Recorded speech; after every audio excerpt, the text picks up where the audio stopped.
Okay students, आज हम नया topic price elasticity of demand का एक बहुत ही अच्छा टॉपिक है ना पढ़ेंगे। और आई होप, मुझे पूरी उम्मीद है कि आपको एक बार में बहुत अच्छे समझ में आ जाएगा। ये क्वेश्चन है types of price elasticity of demand. Price elasticity of demand के कौन कौन से टाइप्स हैं। तो बहुत ही सिंपल सा टॉपिक है, एक बार ध्यान दें, आपकी समझ में एकदम आएगा। पहले परफेक्टली इनइलास्टिक डिमांड। इनइलास्टिक का मतलब किसे कहते हैं बेटे? इनइलास्टिक जिसमें कोई चेंज नहीं हो रहा है। तो वो डिमांड जिसमें कोई चेंज नहीं होता। और चेंज काहे किस वजह से होता है? प्राइस की वजह से होता है। तो जब डिमांड में कोई भी चेंज ना हो, प्राइस बढ़ घट रहा हो, भले से कितना बढ़ जाए घट जाए, लेकिन डिमांड अपनी जगह फिक्स रहे, वो चेंज ना हो, उसे कहते हैं परफेक्टली इनइलास्टिक डिमांड।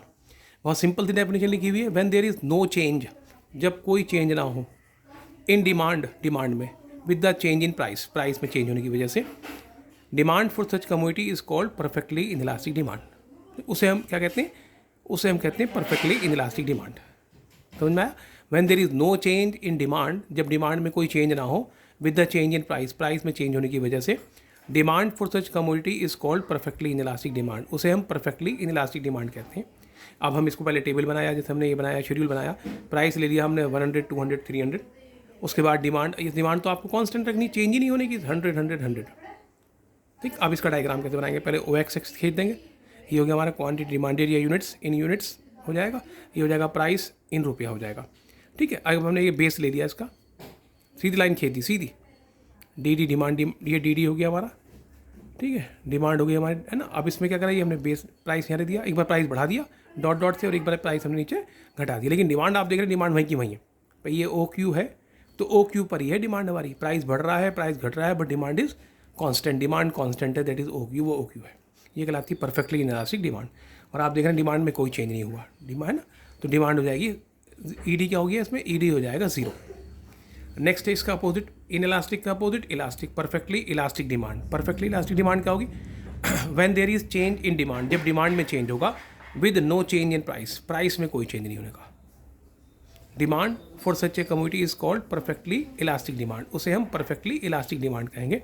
तो यहाँ प्राइस आपको सेम रखना, प्राइस 100, 100, 100, और डिमांड हमने बेटे चेंज ले ली, पहले 100 ले लिया, फिर 200 ले लिया, फिर 300 ले लिया। अब हमने बेस खींच दिया, पहले O X axis quantity demanded in units आ गया, ये ओ वाई एक्सिस प्राइस आ गया। डिमांड में चेंज कर रहे हैं आप, देखें डिमांड आपने बढ़ा दी, ये डी डी हो गया हमारा डिमांड, ये पी हो गया, इधर क्यू हो गया हमारा, ये एक बार Q1 हो गया, ये Q2 हो गया हमारा। एक बार बढ़ा दिया हमने, और एक बार हमने बेटा घटा दिया। डिमांड बढ़ घट रही है, लेकिन प्राइस वहीं है जहाँ पर था हमारा।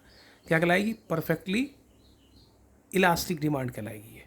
ई डी इज इक्वल टू क्या हो जाएगी? इनफाइनाइट हो जाएगी। ठीक, किसी भी लिमिट तक बढ़ घट सकती है, बट प्राइस कांस्टेंट रहेगा। अगला जो है वो आती बहुत अच्छी है हमारी, यूनिट इलास्टिक डिमांड। कौन सा है? Unit elastic demand. ये यूनिट इलास्टिक डिमांड। अब यूनिट का मतलब क्या होता है? यूनिट का मतलब होता है इक्वल या वन। इलास्टिक का मतलब डिमांड जब जब इक्वली बढ़े घटेगी, जितना डिमांड में चेंज आएगा उतना ही प्राइस में चेंज आएगा, उसे कहते हैं unit elastic demand. When percentage change in demand is equal to क्या? यहाँ परसेंटेज चेंज इन डिमांड है, यहाँ परसेंटेज चेंज इन प्राइस होगा। जब percentage change in demand percentage change in price के इक्वल होती है, it is called unit elastic demand. तो उसे हम यूनिट इलास्टिक डिमांड कहते हैं। क्या कहते हैं उसे? Unit elastic demand. तो when percentage change in demand is equal to percentage change in price, it is called unit elastic demand. अब आप देखिए, मैंने प्राइस बढ़ाया है, 100 से 50 कर दिया, 150, तो मैंने 50% बढ़ा दिया। कितना बढ़ा बेटे? 50% बढ़ा दिया हमने। तो डिमांड, ये 50% बढ़ाया हमने, इंक्रीज़ कराया, तो डिमांड क्या करनी पड़ेगी? डिमांड हमें 50% घटानी पड़ेगी। आप देखिए, ये 150 कितना, 100 था, हमने कर दिया 50, कितना घटा दिया बेटा हमने? ये घटा दिया हमने, ये बढ़ाया था तो ये हमने घटा दिया, डिक्रीज कर दिया 50%। 100 पे से ले लिया ताकि 100 से आसानी हो जाएगी चेक करना। 100 लीजिएगा, उस पर आपको ईजी हो जाएगा समझना। अगर आपने कोई मान 20 ले दिया और 20 के बाद 30 कर दिया, तो 20 30 का मतलब आपने 10 रुपीज़ बढ़ाया, 50% हो गया। यहाँ फिर आपको उस हिसाब से घटाना पड़ेगा। तो 100 मैंने 150 बढ़ाया, तो मैंने 50 ही यहाँ घट, जितने परसेंट बढ़ाएंगे डिमांड घटेगी, उतने परसेंट डिमांड प्राइस बढ़ेगा। ये जितने परसेंट डिमांड बढ़ेगी उतने परसेंट प्राइस घटेगा।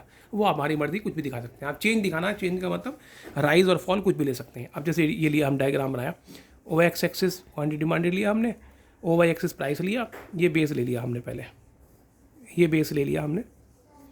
अब समझने की बात यहाँ ये है कि जितना डिमांड आपने बढ़ाया, मान लीजिए मैंने ये 1 सेंटीमीटर बढ़ाया, 1 सेंटीमीटर मान लीजिए मैंने बढ़ा दिया, ये बढ़ा दिया प्राइस को मैंने, तो मुझे 1 सेंटीमीटर यहाँ से घटाना पड़ेगा, ये निशान लगाना पड़ेगा मुझे पहले 1 सेंटीमीटर, ये 1 सेंटीमीटर मैंने यहाँ निशान लगा दिया और ये 1 सेंटीमीटर लगा दिया मैंने। तो मैंने इसको ऊपर बढ़ाया, इसको ऊपर बढ़ाया और फिर बाद में ये डी खींच दिया हमने, डी की लाइन खींच दी हमने।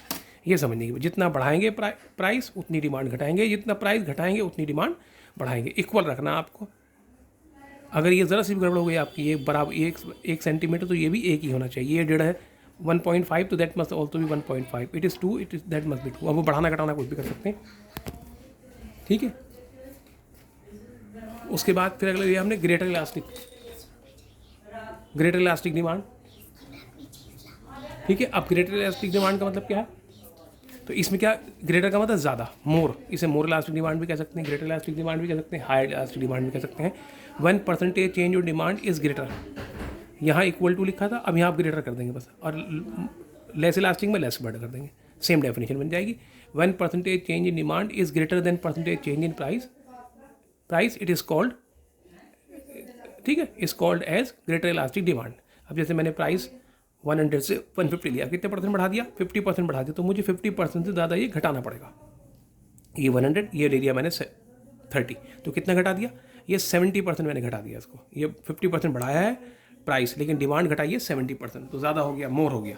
तो ये ग्रेटर इलास्टिक या मोर इलास्टिक डिमांड हो जाएगी। अब आप ये बेस खींच दीजिए, पहले OX एक्सिस खींच दिया, अब मैंने प्राइस बढ़ाया सिर्फ 1 सेंटीमीटर, सिर्फ 1 सेंटीमीटर प्राइस बढ़ाया, लेकिन डिमांड मैंने आप देख रहे हैं 1 से ज़्यादा घटा दी है, लगभग 2 सेंटीमीटर के आसपास मैंने घटा दी है। पहले ये बेस खींच देंगे हम, इसका प्राइस बढ़ा दिया डॉट से, ये घटा देंगे और फिर इन दोनों को हम कर देंगे, क्या हो जाएगा हमारा डी, ये डिमांड कर्व हो गया हमारा, डी आ जाएगा। Greater elastic demand more then 1 हो जाएगा। यहाँ क्या आता है, ED इज इक्वल टू 1 हो जाएगा, क्योंकि दोनों बराबर है। उसके बाद अगला आता है लेस इलास्टिक डिमांड।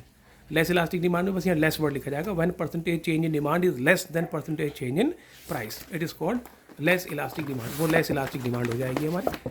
बहुत सिंपल सी डेफिनेशन है हमारी। तो 1% change in demand is less than percentage change in price, it is known as less elastic demand. अब ये देखिए प्राइस 100 से 150 मैंने 50% बढ़ाया है, तो डिमांड मैंने कितनी कर दी है? 100 से 60 कर दी, नहीं 40% घटाई है। ये बढ़ाया है 50% और ये घटा दिया मैंने, डिक्रीज कर दिया, कितना कर दिया बेटा? ये कर दिया मैंने 40%, तो 50 से कम हो गया, तो लेस इलास्टिक हो जाएगी।